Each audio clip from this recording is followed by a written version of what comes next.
Assalamualaikum warahmatullahi wabarakatuh. Perkenalkan saya Kori Putri Zaima, NIM 19 13 20 10 17, kelas 3A, Prodi Kesehatan Masyarakat, akan menjelaskan apa sih peran kita sebagai mahasiswa dalam pemberantasan korupsi. Sebelumnya, Kori mau nanya, kalian sehat kan? Semoga kalian sehat-sehat aja ya di masa pandemi ini, dan semoga pandemi ini cepat berakhir. Amin. Lanjut ya teman-teman. Seperti yang teman-teman ketahui, sampai saat ini di Indonesia korupsi seperti tidak ada habis-habisnya. Calon koruptor baru terus tumbuh dengan usia yang lebih muda. Dalam sistem birokrasi, para birokrat muda mencontoh para pendahulunya. Seolah-olah korupsi menjadi hal yang lumrah. Tidak ada semangat penolakan sama sekali dari mereka. Dari itu, izinkan saya menjelaskan peran kita sebagai mahasiswa dalam pemberantasan korupsi. Sebelumnya, Kori mau nanya, kalian tahu nggak apa itu korupsi? Menurut KBBI, korupsi adalah penyelewengan atau penyalahgunaan uang negara, perusahaan dan sebagainya untuk kepentingan pribadi atau orang lain. Menurut asal kata yaitu corrumper, yang bermakna busuk, rusak, menggoyahkan, memutarbalikkan, dan menyogok. Sedangkan menurut Black Law, korupsi adalah memberikan suatu keuntungan untuk diri sendiri atau orang lain berlawanan dengan kewajiban dan hak-hak pihak lain. Setelah kalian mengetahui pengertian dari korupsi, pasti kalian bertanya-tanya, apa sih penyebab dari korupsi tersebut? Yang pertama, menurut faktor internal, aspek perilaku individu. 1. Sifat tamak atau rakus, tidak puas dengan apa yang telah dicapai, selalu merasa kurang sehingga menyebabkan tindakan korupsi. Yang kedua, moral yang kurang kuat. Seseorang yang moralnya tidak kuat mudah tergoda untuk melakukan korupsi. 3. Gaya hidup konsumtif. Perilaku konsumtif yang tidak dibarengi dengan pendapatan yang cukup. Lanjut, yaitu adalah aspek sosial. Dorongan atau tuntutan keluarga mengalahkan sifat baik seseorang, menyebabkan munculnya karakteristik baru dalam diri, karakteristik negatif. Kita lanjut, yaitu faktor eksternal, yaitu aspek sifat masyarakat terhadap korupsi. 1. Nilai kehidupan dalam masyarakat menghargai seseorang dengan kekayaan yang dimilikinya, tidak melihat bagaimana mereka menjadi kaya. 2. Persepsi yang salah di tengah masyarakat. Masyarakat beranggapan korupsi itu hanya menyebabkan kerugian negara.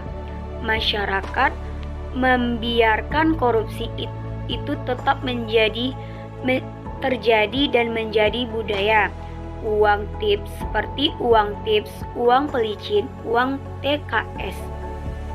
Korupsi tanggung jawab pemerintah, padahal peran serta masyarakat sangat dituntut untuk dapat bekerja sama membantu pencegahannya. Seperti yang teman-teman ketahui, di samping ada penyebab pasti ada akibat. Begitu pula dengan korupsi. Di samping penyebab korupsi ada dampak dari korupsi tersebut. Yang pertama di bidang ekonomi.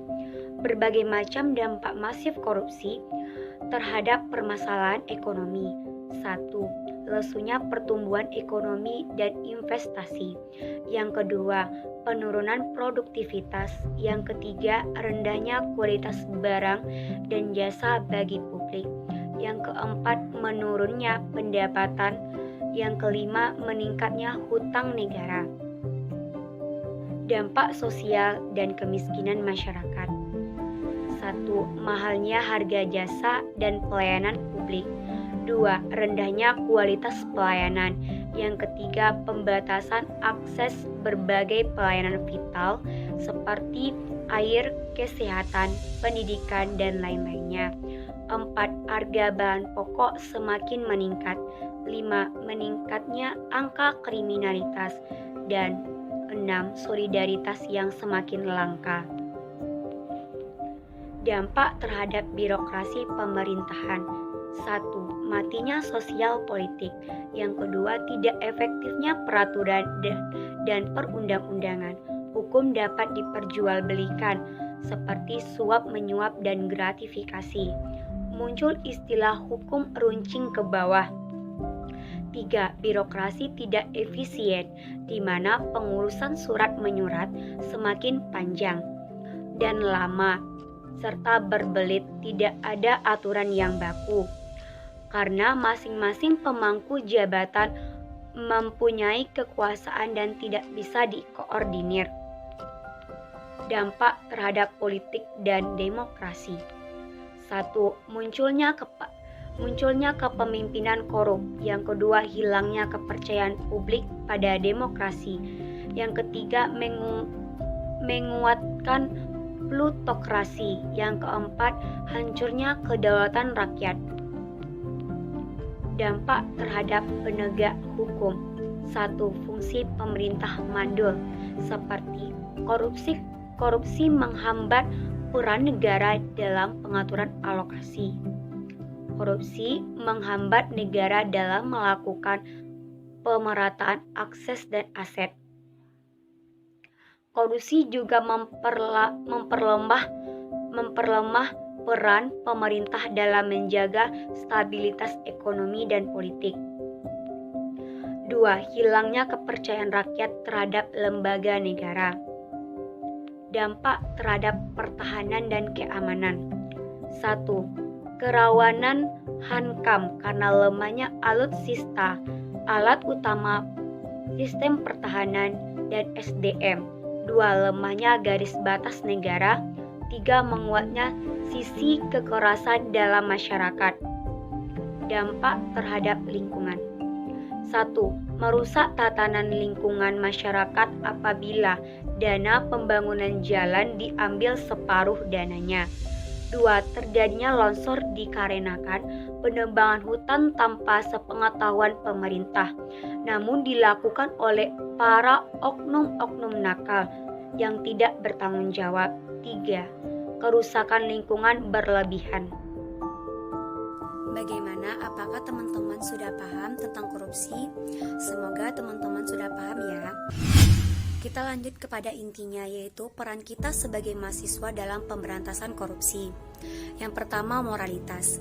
Sebagai generasi penerus bangsa, mahasiswa diharapkan mempunyai kemampuan interpersonal yang lebih tinggi, sehingga memiliki moral, rasa peduli, dan rasa tanggung jawab untuk turut memajukan negara Indonesia dengan memberantas korupsi. Mahasiswa yang menyelesaikan pendidikannya cenderung memiliki tenggang rasa yang lebih baik terhadap negara dan masyarakat sekitarnya, dan cenderung benci terhadap tindakan korupsi. Lanjut, identifikasi korupsi. Mahasiswa fakultas tertentu, khususnya hukum dan ekonomi, memiliki kemampuan untuk mengidentifikasi dan menganalisa suatu tindakan korupsi lebih baik daripada masyarakat pada umumnya. Mahasiswa memiliki pengetahuan mengenai standar-standar identifikasi dan analisis korupsi dari segi finansial maupun hukum. Dengan kemampuan ini, mahasiswa diharapkan dapat memperbaiki kualitas penegakan hukum di Indonesia. Pelaporan.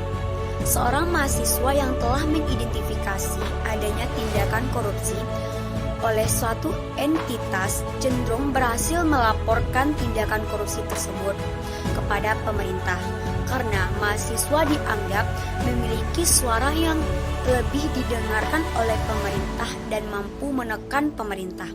Selain itu, mahasiswa cenderung lebih berani untuk melaporkan tindak korupsi tersebut karena mereka memiliki pengetahuan akan prosedur dan langkah hukum untuk melaporkan suatu tindakan korupsi. generasi masa depan. Ketika mahasiswa memiliki moralitas tinggi dan memiliki kemampuan interpersonal tinggi, naik dan menggantikan generasi sekarang yang dianggap penuh dengan koruptor. Tindakan korupsi diharapkan dapat ditekan bahkan dihapuskan karena adanya kesadaran dalam diri mahasiswa untuk turut memajukan negara dengan tidak melakukan korupsi.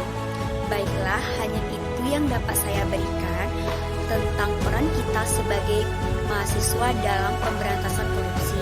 Semoga saya dan teman-teman dapat berperan dalam pemberantasan korupsi ini dengan benar. Jika ada kritik dan saran teman-teman bisa menulis di box komentar di bawah ini dan jangan lupa subscribe dan like. Terima kasih. Assalamualaikum warahmatullahi wabarakatuh.